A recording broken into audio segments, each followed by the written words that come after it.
Hello, আসসালামু আলাইকুম viewers. আজকে আমি নিয়ে আসছি ইলিশ মাছ দিয়ে চাল কুমড়ো।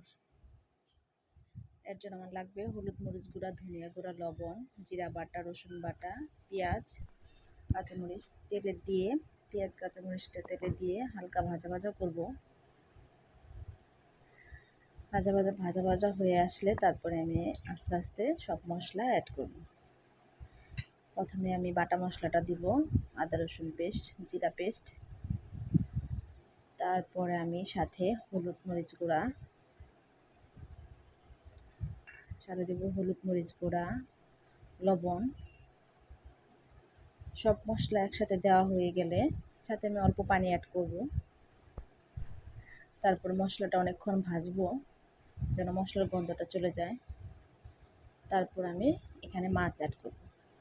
মাছটা আমি ভিজে দিইনি, কাঁচাই দিয়েছি। কাঁচা মাছ খেতে অন্যরকম টেস্ট, তাই কাঁচাই দিয়েছি। সাথে আর একটু পানি অ্যাড করব। তারপরে আমি হালকা ঢাকা দিয়ে দেব। মাছটা হয়ে গেলে 2-3 মিনিট হবে, তারপরে আমি মাছটা হয়ে গেলে উঠিয়ে নেব। মাছটা সাইডে উঠিয়ে রেখে এর সাথে আমি চাল কুমড়োটা দিয়ে দিব। চাল কুমড়োটা আমি আগেই কেটে ধুয়ে রেখেছিলাম। চাল কুমড়োটা দিয়ে আমি হালকা নাড়াচাড়া করব, একদম মশলাটা যেন গায়ে গায়ে লেগে যায়। এরকম করে কিছু পানি অ্যাড করে আমি ঢেকে দেব। কিছুক্ষণ 10-15 মিনিট হওয়ার পরে দেখবো আমার চাল কুমড়োটা সিদ্ধ হয়ে গেছে। আমি মাঝখানে আরেকবার নাড়াচাড়া দিয়েছি।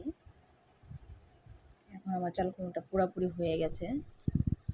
এখন আমি মাছটাকে উপর থেকে দিয়ে দেব। মাছটাকে দেওয়ার পর আমি হালকা আরেকটু ঢাকা দিয়ে দিব, যেন মাছ আর চাল কুমড়ো দুটোই একসাথে আরেকটু হয়ে যায়। তারপর আমি একটা বলে নামিয়ে নিব। হ্যালো ভিউয়ার্স, বলবেন আমার